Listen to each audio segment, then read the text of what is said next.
క్రీస్తు యేసునందు ప్రియమైన దేవుని బిడ్డలందరికీ ప్రభువైన యేసుక్రీస్తు యొక్క పరిశుద్ధమైన నామంలో house of vision international ministries తరపున ప్రేమపూర్వకమైన వందనాలు తెలియజేస్తా ఉన్నా. అందరూ బాగున్నారు కదా? వాక్యం వినడానికి సిద్ధంగా ఉన్నారా? మార్చి నెల 19వ తారీఖు 2026వ సంవత్సరం. ఈనాటి వాక్య ధ్యానం యెషయా గ్రంథం 54వ అధ్యాయం 6వ వచనం. నీ దేవుడు ఈ మాట సెలవిచ్చుచున్నాడు, విడువబడి దుఃఖాక్రాంతురాలైన భార్యను పురుషుడు రప్పించినట్లును, తృణీకరింపబడిన యవ్వనపు భార్యను పురుషుడు రప్పించినట్లును యెహోవా నిన్ను పిలుచుచున్నాడు. యెహోవా నిన్ను పిలుచుచున్నాడు. ఈ వాక్యానికి పెట్టబడిన టైటిల్, విడువబడిన భార్య నుండి మహిమ కలిగిన వధువు వరకు. దేవునికి స్తోత్రం. ఈ వచనం ఒక గొప్ప ఆత్మీయ చిత్రాన్ని మనకి చూపిస్తా ఉంది. దేవుడి ప్రజలు ఒకప్పుడు విడువబడిన భార్యలాగా కనిపించిన దేవుడు వారిని మహిమ కలిగిన వధువుగా మార్చుతాడు. ఇది ఈ వాగ్దానం యొక్క అర్థం. విడువబడిన భార్య అంటే పాపము వలన దేవుని నుంచి దూరమైపోయిన సంబంధం. ఇజ్రాయేలీలు దేవుని నుండి దూరమైపోయి ఆత్మీయమైన వ్యభిచారం చేసినప్పుడు వారు విడువబడిన భార్యలాగా అయ్యారు. 50వ అధ్యాయం 1వ వచనంలో ప్రభు అంటాడు, యెహోవా ఇలాగ సెలవిస్తున్నాడు, నేను మీ తల్లిని విడనాడిన పరిత్యాగ పత్రిక ఎక్కడ ఉన్నది అంటే, పాపము దేవునితో ఉన్న సంబంధాన్ని బలహీనపరుస్తుంది. పాపి దేవునితో సన్నిహిత సంబంధాన్ని కలిగి ఉండలేడు. ఇదే మాట హోషేయాలో కూడా 1వ అధ్యాయం 2వ వచనంలో ప్రభు అంటారు, జనులు యెహోవాను విసర్జించి బహుగా వ్యభిచరించి ఉన్నారు. దేవుని ప్రజలైన ఇజ్రాయేలీలు దేవుని పట్ల చేసిన తప్పిదం. అయితే దేవుని యొక్క హృదయం తిరిగి పిలుస్తా ఉన్నాడు. ఆయన ప్రేమ ఎలాంటిదంటే తిరిగి పిలిచే ప్రేమ. దేవుడు తన ప్రజలను శాశ్వతంగా విడిచిపెట్ల. ఆయన హృదయం కోరుకుంటుంది వారు తిరిగి రావాలి అని. ఇర్మియా గ్రంథం 3:14లో, భ్రష్టులకు పిల్లలారా తిరిగి రండి, నేను మీ యజమానుడను, ఇదే యెహోవా వాక్కు, ఒకానొక పట్టణంలో నుండి ఒకనిగా, ఒకానొక కుటుంబంలో నుండి ఇద్దరిగా మిమ్మల్ని తీసుకుని సియోనికి నేను రప్పిస్తానంటున్నాడు. 2వ అధ్యాయం హోషేయ 14లో, పిమ్మట దానిని నేను ఆకర్షించి అరణ్యంలోనికి కొనిపోయి అక్కడ దానితో నేను ప్రేమగా మాట్లాడతాను. అవును, దేవుడు శిక్షించడానికే కాదు, తిరిగి ఆకర్షించడానికి నేను పిలుస్తా ఉన్నాడు. తిరిగి నిన్ను దీవించడానికి, బలపరచడానికి దేవుడు నిన్ను ఈ రోజున పిలుస్తా ఉన్నాడు. ప్రభు అంటున్నాడు, ఇదిగో విడిచిపెట్టబడిన నిన్ను నేను మళ్ళీ పిలుస్తున్నాను. మనుషులు కొన్నిసార్లు మనల్ని తృణీకరిస్తారు, వదిలేస్తారు. కానీ దేవుడు అంటున్నాడు, నేను వారిని తిరిగి పిలుస్తున్నాను. నిత్య ప్రేమతో, శాశ్వతమైన కృపతో నేను ప్రేమిస్తున్నాను అంటున్నాడు ఆయన. మనం ఎంత దూరం వెళ్ళిపోయినా సరే దేవుడు మళ్ళీ తన దగ్గరకు రమ్మని ఆయన పిలుస్తున్నాడు. యేసుక్రీస్తు ప్రభువారు సిలువలో చూపించిన ప్రేమే పునరుద్ధరణకు అక్కడ వెల చెల్లించబడింది. మనిషి దేవునితో తిరిగి ఆ సహవాసంలో నిలబడ్డానికి, సంబంధం, ప్రభువుతో సంబంధం కలిగి ఉండడానికి యేసుక్రీస్తు ప్రభువారు సిలువపై తన ప్రాణాన్ని పెట్టాడు. ఆయన మనం ఇంకరూ పాపులమై ఉండగా క్రీస్తు యేసు ప్రభు మన కొరకు చనిపోయారు. రోమీయులకు రాసిన పత్రిక 5:8లో ఆయన రక్తం చేత మనం విమోచించబడ్డాం.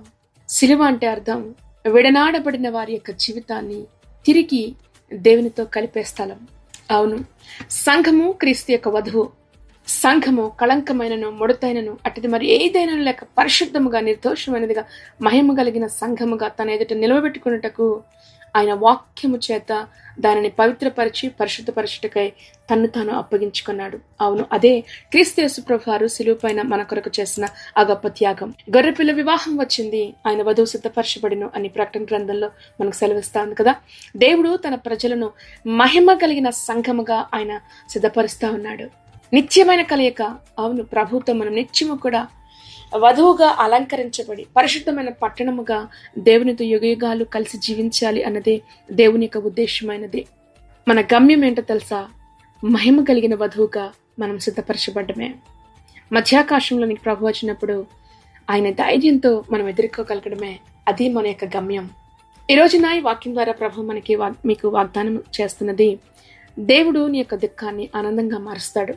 ఈ వచనంలో దుఃఖాక్రాంతురాలు అనే మాట ఉందంటే మన జీవితంలో ఒంటరితనం, నిరాకరణ, విడిచిపెట్టబడ్డం, బాధ, కన్నీరు ఏమున్నా కానీ ప్రభు చెప్తున్నాడు, ఇదిగో నేను నిన్ను ఆశీర్వదిస్తాను. విరిగి నలిగిన హృదయం కలిగిన వారికి ఆయన సమీపముగా ఉండే దేవుడు కదా. ఆయన చెప్తున్నాడు, ఇదిగో నేను మిమ్మల్ని అనాథలుగా విడిచిపెట్టను, ఒకవేళ లోకం నిన్ను ఒంటరిగా చేసి ఉండొచ్చు, వదిలేసేయచ్చు. కానీ దేవుడు చెప్తున్నాడు, నేను నీతో ఉన్నాను. తృణీకరించబడిన నీ జీవితం, తిరస్కరించబడిన నీ జీవితం, మనుషుల యొక్క మాటల చేత అవమానించబడిన నీ జీవితానికి ప్రభు చెప్తున్నాడు, నీకు నేను మహిమనిస్తాను. నీ జీవితానికి గౌరవంగా నీ జీవితాన్ని నేను నిలబెడతాను. ఇదే యెషయా గ్రంథం 54లో దేవుడు తన ప్రజలకు ఇస్తున్న క్రొత్త జీవితం, క్రొత్త ఆశ ఇస్తున్న వాగ్దానం. భయపడకు, నువ్వు అవమానం తలంచొద్దు. దేవుని ప్రేమ నీ పైన నిలిచి ఉంది. దేవుని నుంచి మనల్ని వేరు చేసేది ఏది కూడా లేదు. కనుకనే దేవుని ప్రేమలో ఉన్న వారిని ఆయన ఎప్పుడు కూడా ఆయన విడిచిపెట్టలేడు, ఆయన దూరంగా ఉండలేడు. ఈ రోజున ఈ వాక్యం వింటున్న మీకు ఒకవేళ మీ జీవితం ఫెయిల్ అయిపోయాను అనుకుంటున్నారేమో, విడిచిపెట్టబడ్డాను అనుకుంటున్నారేమో, నమ్మిన వారే మోసం చేశారు అనుకుంటున్నారేమో, చాలా ప్రేమించేనే అవమానపరిచారు అనుకుంటున్నారేమో. అయితే దేవుడు నిన్ను మర్చిపోడు. ప్రభు చెప్తున్నారు, ఇదిగో పర్వతాలు తొలగిపోయిన, మట్టిలు తత్తరిల్లిన నా కృప నిన్ను విడిచిపెట్టదు.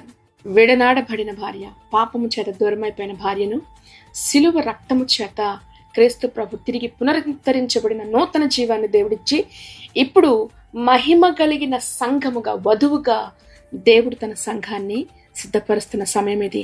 నీ హృదయం గాయపడిన హృదయంతో ఈరోజు నీవు ఉన్నావేమో. అయితే ప్రభు చెప్తున్నాడు, ఇదిగో నేను నిన్ను ప్రేమతో పిలుస్తున్నాను. దేవుని ఆహ్వానాన్ని నువ్వు అంగీకరించగలవా? నీ అవమానాన్ని ప్రభు మహిమగా మార్చిపోతా ఉన్నాడు. ఈరోజు ఒంటరిగా అనిపిస్తుందేమో, వదిలిపెట్టేసినట్లుగా అనిపిస్తుందేమో, ఎవరు గుర్తించినట్లుగా అనిపిస్తుంటే ప్రభు యొక్క వాగ్దానాన్ని జ్ఞాపకం చేసుకునండి. దేవుడు మిమ్మల్ని ఎప్పటికీ మర్చిపోలేడు. ఆయన తిరిగి నిన్ను పిలుస్తా ఉన్నాడు. నీ జీవితాన్ని ఆయన తిరిగి కట్టగలిగిన దేవుడే ఉన్నాడు. తల్లి మరచినా, తండ్రి మరచినా దేవుడు నిన్ను విడిచిపెట్టే దేవుడు కాదు, వదిలిపెట్టే దేవుడు కాదు. ఆయన అంటున్నాడు, ఇదిగో నీవు నా సొత్తు. ఈ వాక్యం ద్వారా ప్రభు మిమ్మల్ని అందరినీ దీవించి ఆశీర్వదించబడిను గాక. ప్రార్థన చేసుకుందాం, తలలు వంచుదాం. మహాపరిశుద్ధుడైన తండ్రి, మీకు వందనాలు చెల్లిస్తున్నాం. విడనాడబడిన భార్య నుంచి మహిమ కలిగిన వధువు సంఘముగా ప్రభా మమ్మల్ని సిద్ధపరుస్తున్న నీ ఉన్నతమైన ప్రణాళిక, నీ అత్యున్నతమైన ప్రేమను బట్టి మీకు వందనాలు, మీకు స్తోత్రాలు చెల్లిస్తున్నాం. నీ ప్రేమ యొక్క ఎత్తు, లోతు, పొడవు, వెడల్పును ప్రభా తెలుసుకునే కృపను ఇదిగో మాకు అనుదినము నీ వాక్యం ద్వారా నువ్వు మాతో మాట్లాడుతున్నందుకు నీకు వందనాలు.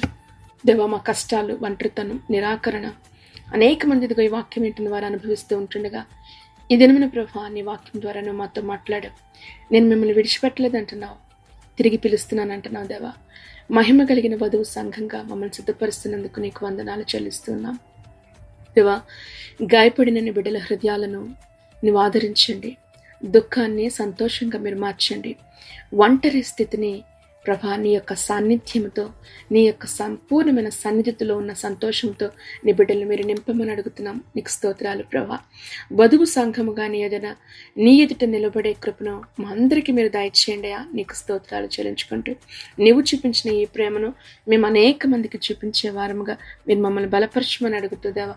మరొకసారి ఈ వాక్యం ఎవరెవరు ఎక్కడ ఉండి ఈ వాక్యం వింటా ఉన్నారో వారందరి హృదయాల్లో కూడా గొప్ప ధైర్యాన్ని మీరు నింపండి, బలపరచమని అడుగుతుందేవా.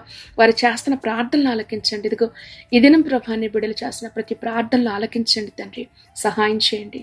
ఎన్నో దినాలుగా నీ సన్నిధిలో ఎదురు చూస్తూ సమాధానం రాకుండా నీ బిడ్డలు ఆగిపోతా ఉన్నారు. దయచేసి దర్శించండి. ఆ ప్రార్థనలకు మీరు సమాధానం మీరు దయచేయండి. మీరు బలపరచమని అడుగుతూ కుటుంబాలలో నెమ్మదిని, సమాధానాన్ని మీరు అనుగ్రహించండి. భార్యాభర్తల మధ్యన ఐక్యతను ఉంచండి. పిల్లలకి ప్రభా లోబడే హృదయాలు, జీవితాలు బిడ్డలకు మీరు దయచేయమని అడుగుతూ బిడ్డల యొక్క భవిష్యత్తును మీరు ఆశీర్వదించండి, దీవించమని అడుగుతూ వృద్ధులైన వారిని జ్ఞాపకం చేసుకుంటున్నాం. వారిని మీరు బలపరచండి, ఆదరించండి.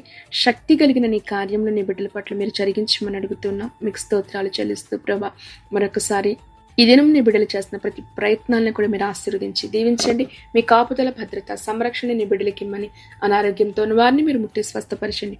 భయముతో, ఆందోళనతో ఉన్న వారికి గొప్ప ధైర్యాన్ని మీరు అనుగ్రహించమని ప్రభువైన యేసుక్రీస్తు నామములో ఈ దినం వారు చేస్తున్న ప్రతి ప్రయత్నాన్ని కూడా దీవించమని యేసుక్రీస్తు నామములో ప్రార్థించి దీవిస్తున్నాం మా పరమ తండ్రి. ఆమేన్, ఆమేన్. ప్రభువైన యేసుక్రీస్తు కృప మీ అందరికీ తోడైండి నడిపించును గాక. ఆమేన్.